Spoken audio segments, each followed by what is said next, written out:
thank you all for joining us for the Annual Awards of Excellence. As you know, the AAE is an award for kitchen, pastry and service professionals aged 20 to 26. Now look, if you're outside this age bracket, don't worry, great to see you too.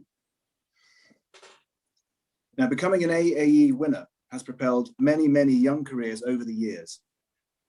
With household names like Nathan Outlaw, Mark Sargent and Claire Clark, MCA, among many others, it is a great foundation for your chosen profession. And due to the disruption caused by COVID-19 this year, we're going to be holding a bi-weekly series of inspirational talks and masterclasses from the AAE alumni, including starting with Spencer Metzger, as well as the opportunity to take part in projects and winning a special AAE Lockdown Award from the Honorary President, Jason Atherton. Now, right away, I'd like to introduce you to our category chairman to say a few words. First of all, the AAE chairman, John Williams. Over to you, John. Well, good afternoon, everyone, and welcome to the Royal Academy of Culinary Arts Annual Awards of Excellence. First and foremost, I would just like to explain that this is an examination rather than just a competition. And it's the only competition examination that actually takes care of all three categories within our industry, i.e. service, kitchen, and pastry. Obviously, what we've done, we always highlight the highest scorer. So that brings in the competitive element. But what you have to remember is every single person can achieve this. And basically, it's part of your education, and it's a follow-on from when you've done an apprenticeship or an examination prior to that. So everybody should try to participate, and it does you the world of good just on some of the names alone that have actually achieved this and gone on to really, really great things. It really does.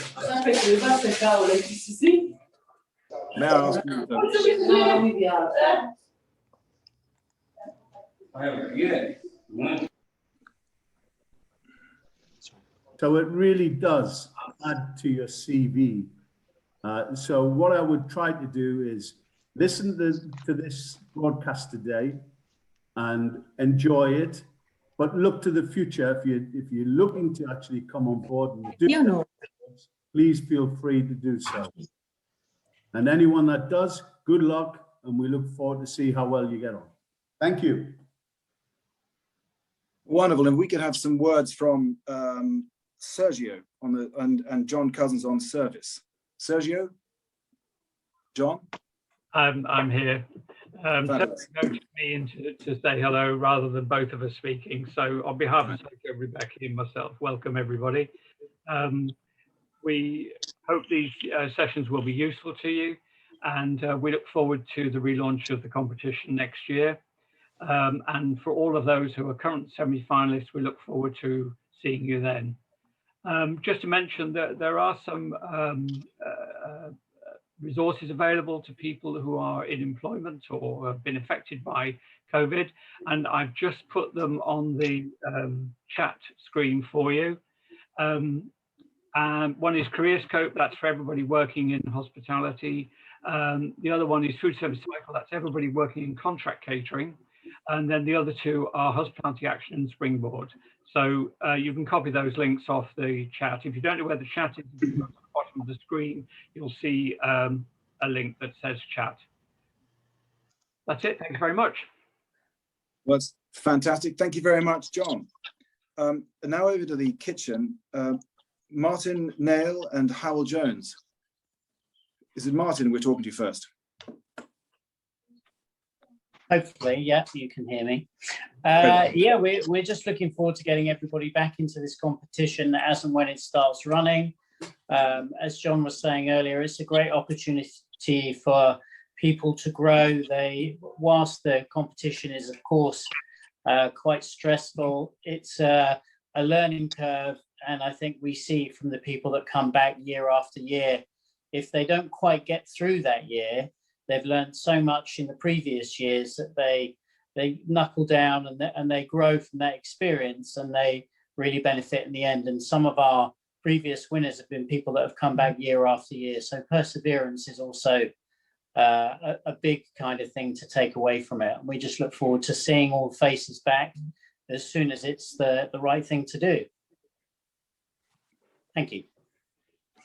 Fantastic. Thank you very much, Martin. And then now to pastry with Yolandi Stanley, MCA. Are you there, Yolandi?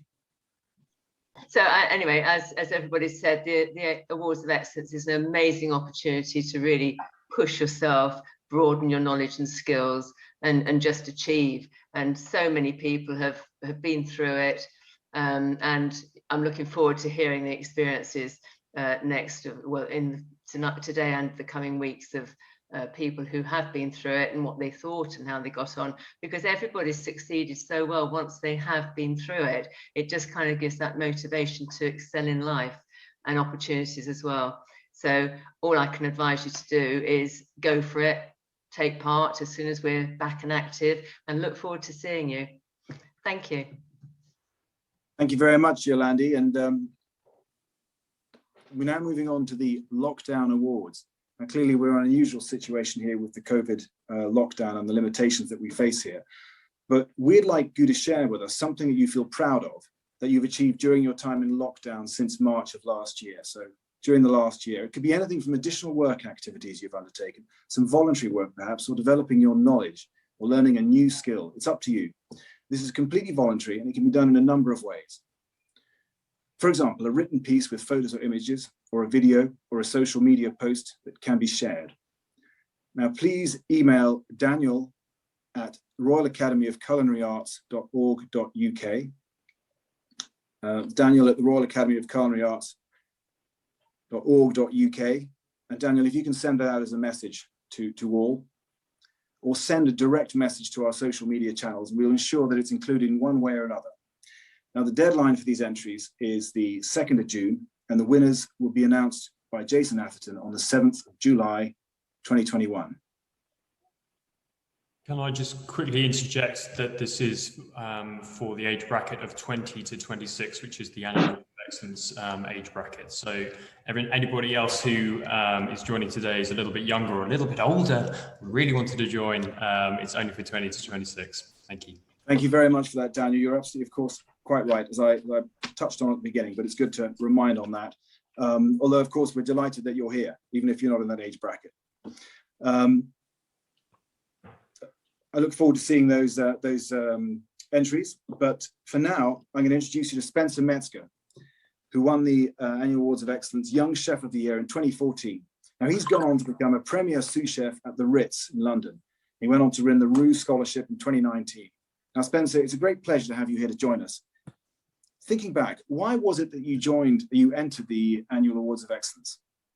I think I entered because I was at a point where I wanted to put myself against other chefs in a similar age to me. And the Annual Awards had always kind of been in our kitchen every year. There was at least 2 or 3 chefs doing the competition. So we've had quite a few winners whilst I did my apprenticeship there. So I've always looked up to it as a competition that I wanted to take part in. Brilliant. Okay, and we're going to talk you through some of your experience of taking part in the awards and how you feel, what you've got from it and so on. So what did it mean to you to be the highest scorer? I think I was a bit shocked, to be honest, but it was obviously I'm quite a competitive person, so it was a nice it was a very nice thing to achieve. I mean, even just to take part in the awards, like which was said before, to achieve the award is such a great honor to be a part of. But I think deep down, everyone wants to get the highest award. So it was a great thing to bring back to the kitchen and for myself. Yeah. So what sort of reception did you get when you came back? What sort of effect did it have when you got back into work? Pat on the back and crack on. But it was really good. No, it was great. Hopefully inspired other people as well, of course, to yeah, go definitely. On to something similar. And you got a sort of bit of job recognition as well, I'm sure. Yeah, I mean, it's as I said before, it's great to bring it back for the hotel. You're not representing yourself; you're representing the whole hotel. And I guess the specialized chef scholarship, which I did as well. So it was great to actually do it for everything, not just for myself. And you probably, do you feel it helped you move on, advance your career in some way as well? I mean, it's got to be a tick in the box, right? Yeah, it was a big confidence boost at the time, all those years ago. But it was it helped me kind of get a bit more confidence, do more competitions, which I quite enjoy. Yeah, and just helped me push myself forward. I suppose it's also a great way of talking to other people in a similar stage in the industry as well. How did you feel? Do you find it useful sort of networking too, I suppose? Yeah, I mean the judges are, a lot of the judges are people I've always looked up to from a young age. So to actually be able to talk to them and be a part of that elite group of chefs and people in the industry is quite a big moment in a young person's career. And then things like the dinner at the end at Claridge's was amazing. I mean, you're brushing shoulders with people you've always wanted to meet and wanted to talk to, and they give you a card, and it's a great moment. It sounds awesome. Now your trip abroad prize. Let's touch on that now. Where did you end up going? So we were really fortunate enough. We went to Asia. So we spent 5 days in Hong Kong and then 2 days in Shanghai. We also visited Shenzhen as well. So that was unbelievable trip. I mean, every day was packed with different activities, not only looking at food and the industry and hotels, but it was also, we got to see sites. We got to go to different markets. It was unreal. And where did you stay? Where were you there? So we stayed in the Langham Hotel. So we were very fortunate that they put us up. Some of the nicest rooms. I mean, I think we were very lucky to stay in them. People welcomed us with open arms and champagne, and it was fantastic. And what sort of specific experience do you feel you got from that? I mean, apart from the international experience, traveling, seeing something new, do you get to spend time in the kitchen and? Yeah, we did quite a lot of show rounds around different hotels, which was unbelievable to see. I mean, the way the kitchens are run and organized is very different to how we do it over here, which I'd never seen. So we kind of learned a little bit about the hierarchy, about the different chefs, how long it takes to train to become different chefs within the kitchen. So that was all great. And then just dining out in different restaurants. We had some amazing dim sum. We had some amazing fine dining food, which was just, great experience. So you had quite a lot of exposure to all kinds of aspects of the food and the service there, which were all new, which a lot of it was kind of new to you, I'd imagine. Yeah, definitely. Yeah, just the whole culture is completely different. And I mean, I'd never been out there before, so it was quite a culture shock. But they're so the hospitality was amazing. And it just shows how strong the Royal Academy is, because everywhere we went, we would just treat like royalty, really. And to know it's respected all over the world. And so what did you take back to the workplace? Is there any particular things you picked up, any techniques, dishes, or thoughts that you brought back, other than appreciation for some Asian cuisine? I wouldn't say I brought back any dishes or anything. I think I was inspired. It really opened my eyes to different food, different ingredients. Even going to the markets, we saw things that you don't see over here, and getting to try them. So that was a great thing. And then, I mean, if you go on a trip like this, it's not just great for you. I mean, you bring it back for the kitchen. You tell the kitchen about your time there, what you saw, what you ate, and everyone kind of gets involved in it. So it's a great little morale boost for the team. No, it's interesting that you talk about the team so much, and that's important that comes across. What about, we're going to end this with a general question for the future, slightly more general one. How would you encourage candidates to enter the AAE in-house and to a wider audience? So why should anyone enter it? I mean, I think you've kind of fleshed it out quite a lot already, but do you want to just sort of summarize that? Yeah, I mean, I really do believe the annual awards is just a great examination. Like it was said before, it's not just a competition; it's an examination. I mean, I strengthened my skills. I developed myself. I found out my own weaknesses and my strengths. And the academy is rooting for you to achieve it, and that's the difference. They're not trying to catch you out. They want you to achieve the award, and they'll support you. They nurture you. I mean, I've made friends and connections for life, And at the end of the day, as a young chef, you're kind of in the elite of the British culinary industry and all of the people involved in it. So, I mean, for any young chef, waiter, or pastry chef, it's just a great thing to be part of. And it really does test yourself, and yeah, it really helps you. Well, look, that's a pretty ringing endorsement. Thanks very much for that. We're going to have a go at, we've now got I understand you cooked a dish to show the audience.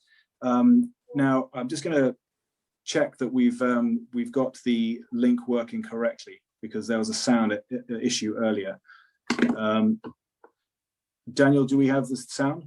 Yeah, I've just sent through a video link to everybody. If there is an issue, try clicking on the link and we'll play it through that. But I will give this a go now, and we'll okay. See what happens. Well, so just before we play the video, you've cooked this dish. Can you explain what it is before we try the link? Yeah, so the dish it's actually a dish that's on the menu at the moment at the Ritz. So it's a fillet of Dover sole, which is stuffed with a wild mushroom farce, which is bound with a little bit of scallop mousse. And then we've got a really classic sauce champagne, but it's finished with some peeled grapes, some dulse seaweed, and some sea herbs. So it's kind of like a take on the classic Veronique, but we've just kind of modernized it a little bit and yeah, changed it up. Sounds fantastic. Look forward to seeing this video. Daniel, we're now going to watch the video, and we'll have a couple of words afterwards. Hi everyone, welcome to the Ritz Kitchen. My name is Metzger and I'm Premier Sous Chef here. Today we're going to be cooking Dover sole with wild mushroom, clams and champagne.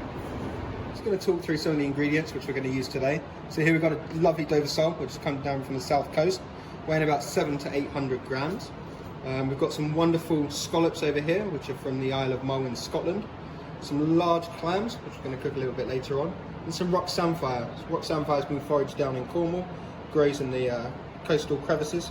There's a beautiful flavour. We've also got some champagne and white wine for the sauce. We then move to the mirepoix, so it's a sweet mirepoix with a little bit of shallot, celery, leek and fennel, which we're going to make our champagne sauce with. We've then got some brine, which I prepared earlier on, a little bit of mushroom duxelle and tarragon to fill our Dover sole with. And then we've got some wonderful wild mushrooms. So here we've got forage for us some chanterelle, a little bit of girole mushroom, pierre de mouton, king oyster mushroom, some chestnut mushrooms and button mushrooms, which is going to make our mushroom duxelle. And then we move on to the final ingredients to finish our sauce. So we've got some salted grapes here, a little bit of dulse seaweed, which is foraged down in Cornwall on the coast, and some chopped chives. So to begin our dish, we're going to make a brine, a 10% brine. So here we're going to take 1 litre of water into our pan. We have 100 grams of salt, which goes in. And we've got a little bit of dried kombu and some green sea lettuce. So we're just going to place them in, bring it to the boil, and then this will dissolve the salt and also flavour the brine. So now we're going to cook our clams. So we're going to take a pound of water onto the stove, with a steamer basket on top. We're going to bring it to the boil, and we're going to add a little handful of red dulse seaweed, which comes from down in Cornwall, just to infuse the aroma of the steam. Place that on top, and just allow it to heat. We're then going to take our wonderful clams, and as soon as that boils, we'll place them in, and as they're so large, they'll probably take between 6 to 7 minutes to cook. So we're going to go straight down the backbone, and then we're going to pry off the fillets from the top. Nice long movements down the fish. Don't worry about trimming it now, so we're going to trim it a little later. Take those fillets straight into the brine, which I've already pre-prepared. So again on the other side, the same movement, straight down the fish. Nice long strokes.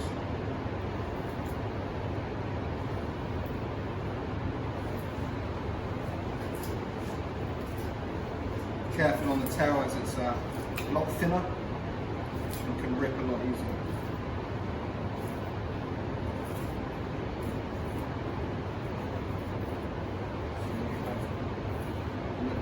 Salt, straight into the brine.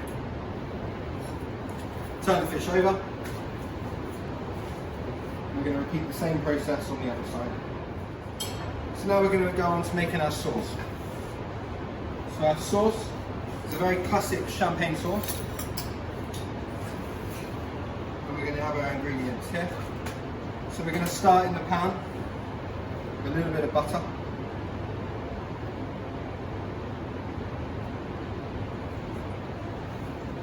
Allow the butter to melt.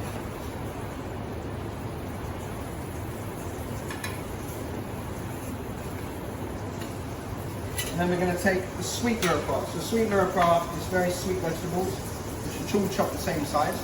So we're going to go in with a little bit of shallot. It's important not to get any colour on the vegetables at this point because the sauce needs to be white. We're then going to go in with the celery, a little bit of fennel, nice aniseed flavour, and some leek. We're going to allow that to sweat.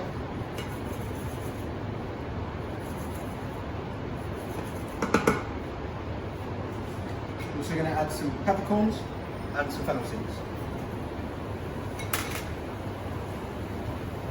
So we allow that to sweat down. And as you can see here, we've got some fish bones which I've already prepared. So they've been washed off, chopped up small. And with the scallops, what we do is we open up the scallops, remove the muscle from the shell, remove the skirt and the roe. The roe can be used for different purposes in the kitchen. The skirt we actually wash in a little bit of salted water to remove any excess grit. And we use that in our champagne sauce as well. It's got a lovely sweetness and flavour. The scallop itself, what we do is we make a very quick scallop mousse, which we'll also use some of the sole trimmings, which I'll show you a little later on. Blended up with some egg whites and cream, and beaten until it's smooth. So the fish, the mirepoix here is now sweated down very nicely. You can smell the aromas really coming out. We're going to season it with a little bit of salt. And then we're going to add our fish bones into the pan.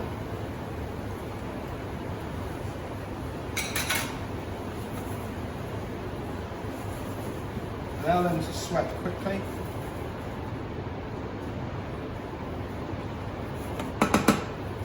And then we're going to add our butter mushrooms. The reason we use butter mushrooms is to give it a really nice earthy flavour, which creates a nice depth once it's reduced down. So we add the butter mushrooms in. We're going to add a bay leaf. We're going to add a couple of parsley stalks and a little bit of tarragon as well. Allow that just to sweat together. So we're going to glaze the sauce with a little bit of white wine.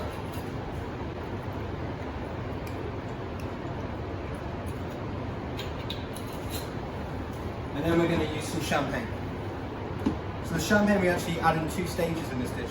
A little bit now to make the reduction, and then we're going to finish it with some fresh champagne at the end, which gives it a lovely freshness and vibrancy. The champagne goes in. And now we're going to reduce that all the way down in our sauce. So now we're going to take our clams, make sure they're cooked, so we're just going to remove the steaming basket, and you can see beautifully how they've opened up, very soft. So we're just going to remove that from the steam. The sauce now is almost reduced, so the liquor's just coming down very quickly.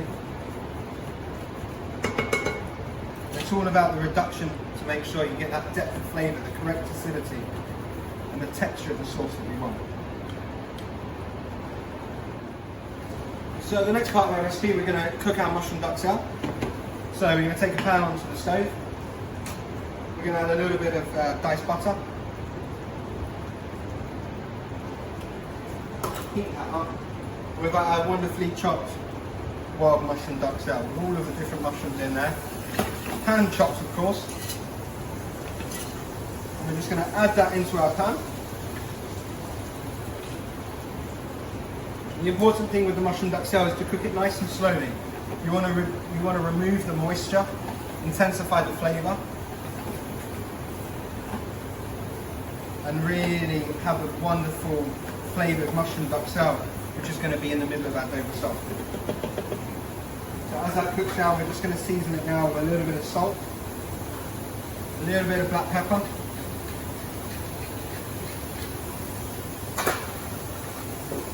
and allow the mushrooms to cook, making sure you do not get any colour.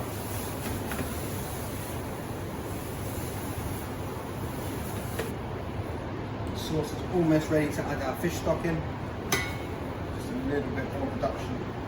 You can see now how all the vegetables are nice and white, the fish bones are white, the essence that's created in the bottom of the pan is clear, smells fragrant. So the mushrooms now, they're cooked. We're going to add a little bit of double cream in. And we're going to allow the double cream to reduce really, really fast, so it's a nice tight emulsion, a binding agent, which is going to keep the mushrooms together when we put it inside of our Dover salt. So allow that to reduce all the way down. And as that's reducing, we're just going to have a look at our clams. So the clams here, cooked. We'll remove them from the shell,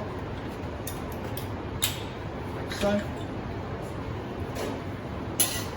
And we're going to slice these up, which are going to go inside of our sauce. So with the clam, you want to remove the exterior, and down here is where the sand sac is. So we just cut that out, which leaves us with a beautiful clam like that. So again, on the other clam, we'll repeat the same process. And then we're just going to slice the clam nice and thinly, because all we're going to do is warm it through our sauce a little bit later on.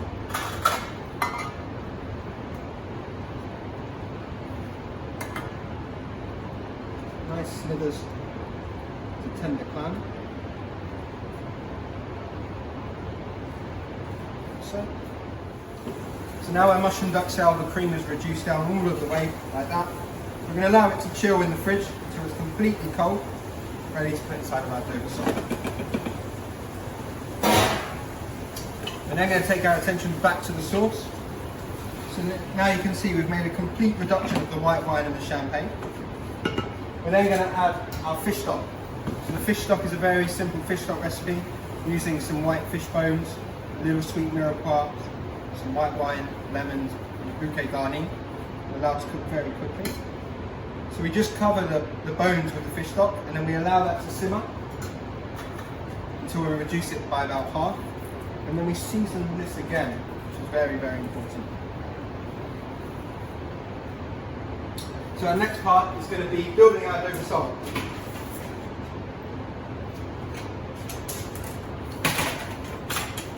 So here we have our Dover salt fillets, which have been brined for 10 minutes. They've been washed off and allowed to dry. We have our mushroom duxelle, which has been chilled, and we have our scallop mousse, which we prepared earlier. So the way we prepare this is by mixing the mushroom duxelle, beating it with the back of a spoon, so. And then we're going to add a little bit of our fish mousse inside, just to bind it together.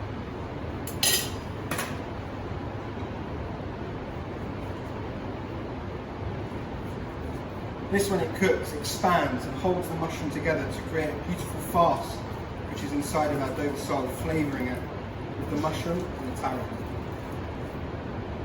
We place that inside of our packing bag.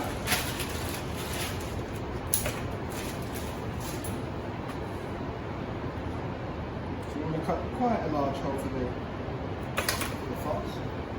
So the process for which we're going to do now is we're going to actually dust the fish with a little bit of Activa, which is also known as protein glue, which allows proteins to stick together. We're then going to take some picked tarragon, and the tarragon is going to go along one layer of the sole, all of the way down. The idea being when the guest bites into the sole, you actually can bite into the tarragon at the same time, which releases a lovely flavour, complementing the sole and the sauce together. So we just lay down the tarragon in the centre of the sole.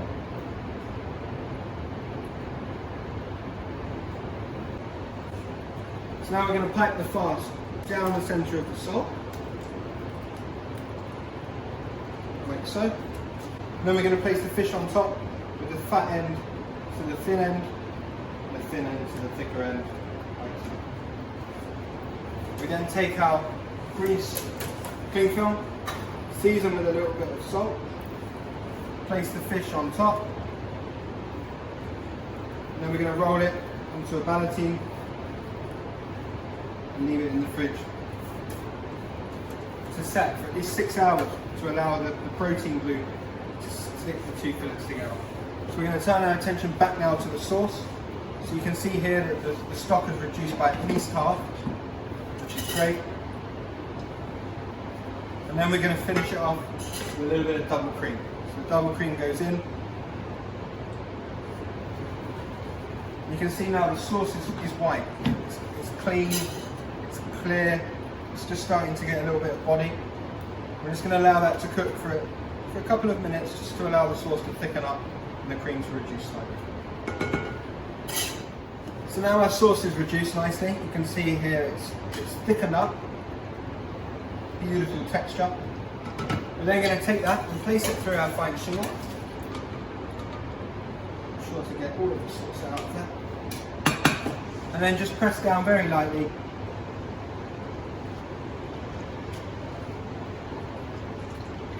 Don't crush the bones, but just press them quite gently.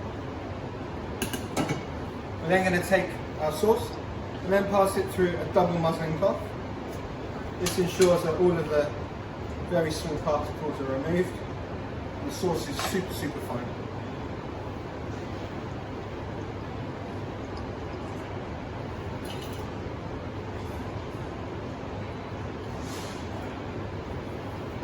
We're then going to take our sauce here and we're going to place into our pan, like so. And then bring it back to the boil.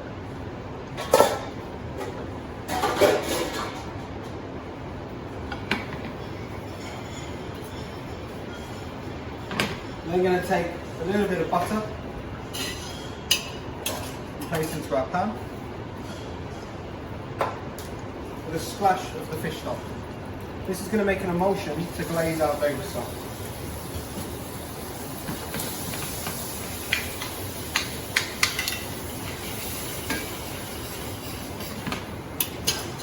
So as the sauce comes to a boil, I'm just going to monte it with a little bit of butter, lemon juice and fresh champagne. So the first thing we do is just have a little taste.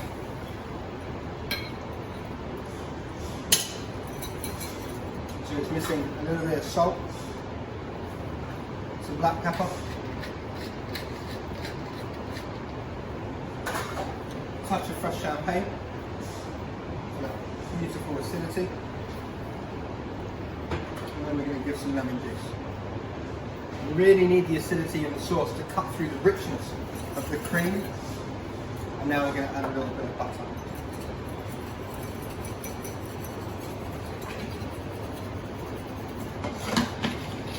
We're then going to take our Dover sole. So the sole ballotine has been steamed around 86 degrees between 8 and 10 minutes, and then allowed to rest, which is very, very important, for a further 5 minutes. So the sole we're going to take out of the cling film.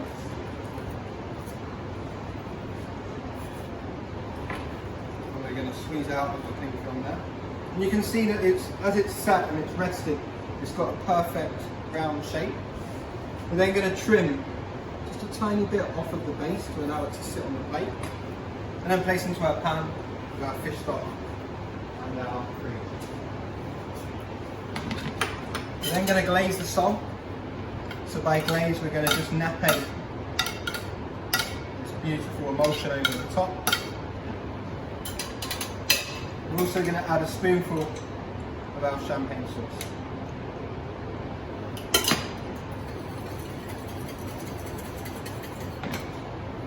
We've then got some chopped chervil, some chives and tarragon, which we're just going to add to our pan.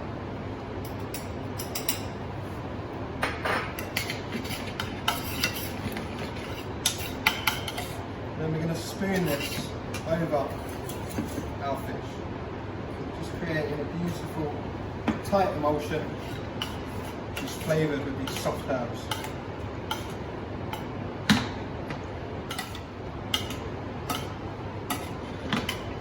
The sauce to finish, we're just going to use a hand blender. The hand blender allows us to emulsify it together. Also adding sauce. The sauce is beautifully aerated. It's got a lovely texture.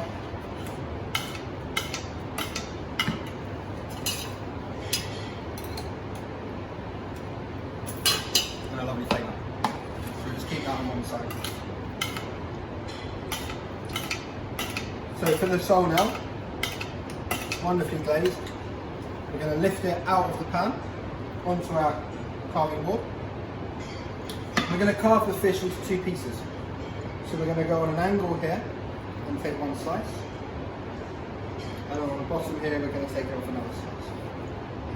We're then going to cut the fish directly in half on the angle, a nice clean manner. And there we've got our two lovely fillets of sole. So to finish off the dish now, we're going to take our grapes which we sliced earlier. We're going to place them on top of our sole, roughly 3 to 4 on each piece.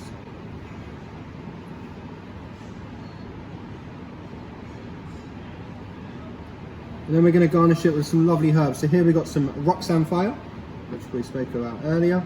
We've got some wild chervil. We've got some dill fronds. We've got some celery leaf, which we've actually grown here at the Ritz. So we're just going to garnish the top of the sole all around with some tarragon sprigs as well. Being very delicate.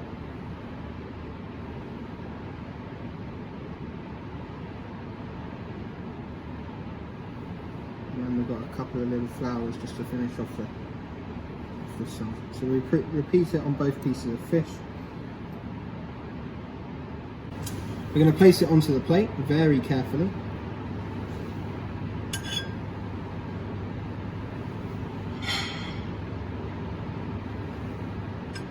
Like so. We're then going to finish the plate with some mushroom puree.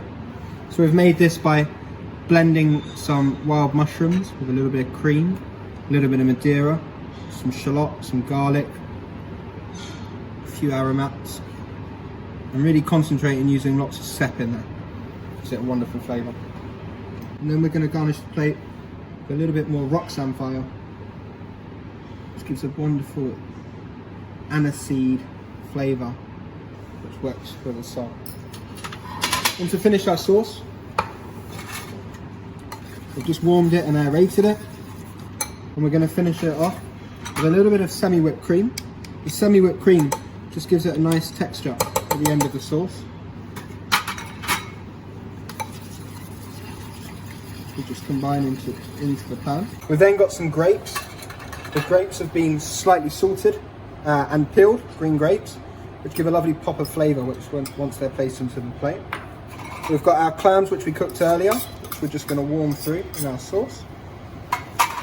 We've got some Dole's seaweed, which we've diced up, which goes into the pan. And then we've got some very finely chopped chives.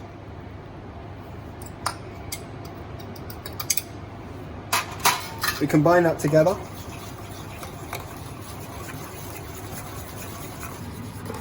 And then we're going to sauce the plate.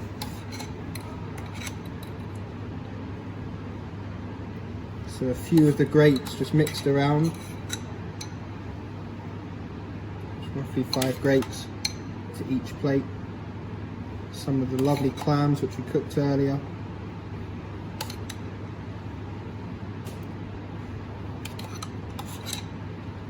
So you can really see how it is a classically based dish. However, we've just evolved it, made it relevant for today's diner and for the style of the Ritz. So here's our final dish of Dover sole filled with wild mushroom, champagne sauce, grapes, clams and sea herbs. Now, hopefully you've enjoyed today, and please spread the word to all of your friends and use the hashtag AAE on social media as more information comes out. Now, clearly, we'll be seeing you again, I hope, in a few weeks' time on the 17th of March, where we'll be speaking to Thomas Borghi, the restaurant manager at the Lanesborough. Now, he was also an Annual Awards of Excellence winner in 2015 as the Young Waiter of the Year at that time. And obviously, he's come on since then. So that is us kind of winding up at this point. Perhaps, if there's anything that, John, you'd like to say? No, just to encourage people to stay with us. It's a great opportunity, as you heard from Spencer, the kind of prizes that people get. But I believe it's the education that people really evolve with and the standing that it gives you. You know, there's so many of them gone on to do great things. So just bear with it and come and try it. That's what I would say. You could talk such bullshit, John. It's unreal. Thank you, Richard. Thank you, Richard. Sergio, do you have anything at all to add? You look like you're about to Yes, say- absolutely. Hello, Spencer. Lovely to see you again. Lovely to see you too. But you know, Spencer, as we know, has become an important personality in our business, and I know that John Williams speaks very highly of him, and he has an outstanding position in London already in his field.